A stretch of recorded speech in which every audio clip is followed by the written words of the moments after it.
Nagpipirito po tayo ngayon ng dalagang bukid. Yan po ay po pwede natin gawing sweet and sour fish. Maaari din naman natin niyang gawing sarsyado. Lalagyan natin ng maraming kamatis. Gigisahin po natin yung kamatis. Lalagyan natin ng kaprasong luya, paminta, sibuyas. Yan. Tapos, kung sweet and sour naman ang gagamitin ninyo, gagamit tayo ng red bell pepper, kamatis, konti lang, luya, yan, paminta, asin, or patis.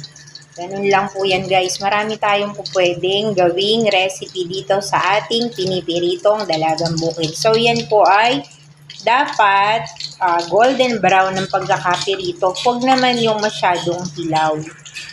Kasi po, yun ay magiging malansa.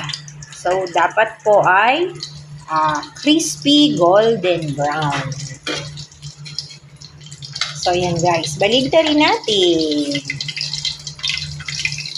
Baligtarin.